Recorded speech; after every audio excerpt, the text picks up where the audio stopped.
ഇന്നൊരു super restaurant ടേസ്റ്റിലുള്ള ഒരു chicken kuzhimanthi ആയാലും കുഴിയില്ലാതെ നമുക്ക് എങ്ങനെ ചിക്കൻ കുഴിമന്തി ഉണ്ടാക്കാവുന്നതാ ഇതിലൂടെ കണ്ടിട്ട് വരാം. കേട്ടോ മക്കളെ? അപ്പോൾ എല്ലാവരും റെഡി ആയിരുന്നിട്ട് 1.25 കിലോ ചിക്കൻ എടുത്ത് ഫോർക്ക് കൊണ്ട് ഇതുപോലെ ഒന്ന് കുത്തി കണ്ണിട്ട ചിക്കനിലോട് 1 ടേബിൾ സ്പൂൺ സ്പൈസുകളുടെ രാജാവിനെയും കാശ്മീരിൽ നിന്ന് കൊണ്ടുവന്ന മുളക് പൊടി, ലേശം നല്ലവനായ ജീരകപ്പൊടിയും 2 ചിക്കൻ ക്യൂബ്സും ഇട്ടതിനു ശേഷം അതിൽ ഊനനുറുമ്പുകളെ പോലെ അരിഞ്ഞു വെച്ചിരിക്കുന്ന കുറച്ച് മല്ലിയിലയും പുതിനയിലയും ഇട്ടതിനു ശേഷം ലേശം നാരങ്ങ നീരും ഒഴിച്ച് നന്നായി ഒന്ന് ഇളക്കി യോജിപ്പിക്കണം. കൈ ലേശം മുറിഞ്ഞ് ദീപശിഖ ഏന്തി വെച്ചിരിക്കുന്നതിനാൽ ഇതിനെ നന്നായി ഇളക്കാൻ വേണ്ടി വീട്ടിലെ കുട്ടിപ്പട്ടാളത്തിനെ വിളിച്ചിരിക്കുകയാണ്. 1 ചിക്കൻ ക്യൂബ്സ് കൂടിയിട്ട് നന്നായി മിക്സ് ചെയ്ത് 2 മണിക്കൂർ ഫ്രിഡ്ജിൽ വെച്ചൊന്ന് തണുപ്പിച്ച് കൊണ്ടുവരാം. മുത്തുമണികളെ പോലെയുള്ള 1.25 കിലോ ബാസുമതിയുടെ അരിമണികളെ വാരി വിതറി ഒരു പാത്രത്തിലോട്ട് ഇട്ടതിനു ശേഷം അതിന് അരമണിക്കൂർ നമുക്കൊന്ന് കുതിർത്തി കഴുകി വാരി മാറ്റിവെക്കാം. ഇല്ലാത്ത കുഴിമന്തി റെഡിയാക്കാനായിട്ട് ചൂടായ ഒരു പാനിലോട്ട് 1-2 ടേബിൾ സ്പൂൺ എണ്ണ ഒഴിച്ചതിന് ശേഷം 2 മണിക്കൂർ ഫ്രിഡ്ജിൽ വെച്ച് തണുപ്പിച്ച ചിക്കനെ ഇതുപോലെ നമുക്കൊന്ന് നിരത്തി കൊടുക്കാം. ഒന്നിനൊന്ന് തൊടാതെ നിരത്താൻ പ്രത്യേകം സൂപ്പർ ഡൂപ്പർ കുഴിമന്തി വേണ്ട മക്കളെ. അതുകൊണ്ട് ഇതിനെ നമുക്ക് നന്നായി അടച്ചു വെച്ച് കുറച്ചു നേരം ഒന്ന് വേവിച്ചെടുക്കാം. സമയം ലാഭിക്കണ്ടേ, അതിനായിട്ടൊരു പാനിൽ കുറച്ച് വെള്ളം വെച്ച് നന്നായി തിളച്ച് വരുമ്പോൾ അതിലോട്ട് നന്നായിട്ട് ഇടിച്ചു ചതച്ച ഏലക്ക, പട്ട, ഗ്രാമ്പൂ, പിന്നെ ഒരു കറുകറുത്ത നാരങ്ങയും കൂടി ഇട്ടതിനു ശേഷം 3 ടേബിൾ സ്പൂൺ എണ്ണയും ഒഴിച്ച് അടച്ചു വെച്ച് നമുക്കൊന്ന് തിളപ്പിച്ചെടുക്കാം. ഈ സൈഡിൽ നിന്ന് ഓടിയിറങ്ങിയ വെള്ളത്തിന് കൂട്ടായിട്ട് മറ്റേ സൈഡിൽ നിന്ന് ചിക്കന്റെ വെള്ളം ഇറങ്ങാൻ വേണ്ടി ചിക്കനെ ഒന്ന് സ്ലോ മോഷനിൽ ഒന്ന് മറിച്ചിട്ട് കൊടുക്കാം. എന്റെ പൊന്നും മക്കളെ, ഇപ്പോൾ വരുന്ന ചിക്കന്റെ ഒരു മണമുണ്ട്. ആ മണമൊക്കെ മൂക്കിലോട്ട് അങ്ങ് തുളച്ച് കയറും. തുളയിലിടാൻ ഒരേ മൂക്കുത്തി കൂടി പണിത് വെക്കണം.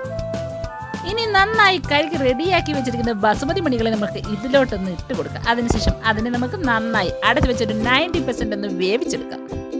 ഈ സമയത്ത് ഉപ്പൊക്കെ നോക്കി ഉപ്പ് ലേശം മുന്നോട്ട് നിർത്തി ഒന്ന് ഇളക്കി അടച്ചു വെച്ച് നമുക്ക് വേവിക്കാം. നല്ല കിടുക്കാച്ചയായി വെന്ത് വന്ന ചിക്കൻ ഇപ്പോൾ ഇവിടെ റെഡിയായി വന്നിട്ടുണ്ട്. ഇതിലോട്ട് 1 ടേബിൾ സ്പൂൺ മുഴുവൻ കുരുമുളക് കൂടി നമുക്ക് ഇതിലോട്ട് ആഡ് ചെയ്ത് കൊടുക്കാം. 3/4 വേവിൽ വെന്ത ചോറിനെ നമ്മൾ ഇതിൽ നിന്നും കോരി മാറ്റി ചൂടോടുകൂടി നമ്മുടെ ചിക്കന്റെ മുകളിലായിട്ടൊന്ന് വാരി വെതറി കൊടുക്കാം. ചോറിനെ വേവാൻ വെച്ചിട്ട് വേറെ പണിക്ക് പോയിട്ട് വന്നാൽ മക്കളെ, ചോറ് വെന്ത് പായസമായിട്ടുണ്ടാവും. ലേശം ശർക്കരയും ഇട്ടെടുത്താൽ പായസം റെഡിയാവും. അപ്പോൾ ആ പണിക്ക് പോവാതെ 3/4 വേവിൽ വേവിച്ചെടുത്ത ചോറിനെ നമ്മുടെ ഇതുപോലെ വെന്ത് വന്ന ചിക്കന്റെ മുകളിലായിട്ട് വാരി വെതറി കൊടുത്തൊന്ന് ലെവൽ ചെയ്തെടുക്കാം.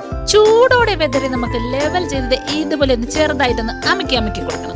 ഇനി ചുമപ്പ്, മഞ്ഞ, പച്ച മുതലായ കളർ വേണമെങ്കിൽ അത് ലേശം ചോറെടുത്ത് അതിലോട്ട് മിക്സ് ചെയ്ത് നമുക്ക് ഈ സമയത്ത് ഇതിലോട്ട് ഇട്ട് കൊടുക്കാം. ഞാൻ ആ കളർ ഇഷ്ടപ്പെടാത്തത് കൊണ്ട് മാത്രം ലേശം മഞ്ഞൾപ്പൊടി 1 ടേബിൾ സ്പൂൺ പച്ചവെള്ളവും ഒഴിച്ച് നന്നായി കലക്കി ഇതുപോലെ ഇതിലോട്ട് വാരി വിതറി കൊടുക്കാം. ഇനി നമ്മുടെ മന്തിക്ക് നല്ല കിടക്കാച്ചി കിണ്ണം കാച്ചി മണം വേണേ, അതിനായിട്ട് നല്ല 1-തരം പച്ചമുളകിൻ്റെ ഇതുപോലത്തെ വാലും തലയും ഒക്കെയുള്ള പച്ചമുളകിനെ കഴുകി വൃത്തിയാക്കി നമ്മുടെ ചോറിന്റെ മുകളിലായിട്ട് ഇതുപോലെ 1 by 1 ആയിട്ട് കുത്തി വെച്ചു. നല്ല കുത്തപ്പിനാർ പോലെ കുത്തി വെച്ചിരിക്കുന്ന പച്ചമുളകുകളുടെ ഇടയിലോട്ട് നമ്മൾ നേരത്തെ ചോറിലിട്ട് വെച്ചേക്കുന്ന ഉണ്ട നാരങ്ങ കൂടി അതിലോട്ട് ഇട്ട് കൊടുക്കാം. കണ്ടാൽ സുന്ദരൻ തൊട്ടാൽ പൊള്ളും. ആരാണതിലെ തൊട്ടാൽ നന്നായി പൊള്ളുന്ന തീക്കനൽ പിന്നെ നമ്മൾ ഒരു പാത്രത്തിലാക്കി ഇതിന്റെ മുകളിലായി വെച്ച് കൊടുത്തതിന് ശേഷം ലേശം വെളിച്ചെണ്ണ ഒഴിച്ചു കൊടുക്കണം. നമ്മുടെ പുകയെല്ലാം ചാടി വെളിയിൽ പോകാൻ അനുവദിക്കാതെ നമ്മൾ ഒരു അലുമിനിയം ഫോയിൽ കൊണ്ട് പുകയെല്ലാം അതിൻ്റെ അകത്താക്കി ട്രാപ്പ് ചെയ്ത് വെക്കണം. അതിനെ അടപ്പ് കൊണ്ട് അടച്ചു വെച്ചതിന് ശേഷം ചൂടായ പാനിലോട്ട് എടുത്ത് വെച്ച് ചെറിയ തീയിൽ നമുക്ക് 10-20 മിനിറ്റ് ഒന്ന് വേവിച്ചെടുക്കാം. നല്ല ക്ഷമയോടുകൂടി 10-20 മിനിറ്റ് നമ്മളൊന്ന് കാത്തു നിൽക്കുക. 10-20 മിനിറ്റിന് ശേഷം നമ്മൾ ഇതിൻ്റെ അടപ്പൊന്ന് തുറന്നു നോക്കിയാൽ എൻ്റെ പൊന്നും മക്കളെ, മണം എന്ന് പറഞ്ഞാൽ ഒരു കിണ്ണം കാച്ചി മണമാണ്. ഇതൊക്കെ കണ്ട സാധനം കണ്ടാൽ നല്ല പൊളിയായി വന്നിട്ടുണ്ട്. ഇനി നമ്മുടെ കനലിനെയൊക്കെ എടുത്തങ്ങ് വെളിയിൽ കളഞ്ഞേക്കണം. വെളിയിൽ കളഞ്ഞതിന് ശേഷം കൈയെല്ലാം കഴുകി വൃത്തിയാക്കി വന്നതിന് ശേഷം നമ്മുടെ പൊന്ന് പോലെ ഇരിക്കുന്ന ചോറിനെ ഇതുപോലെ ഒന്ന് ഇളക്കി നന്നായി ഒന്ന് മിക്സ് ചെയ്തെടുക്കണം.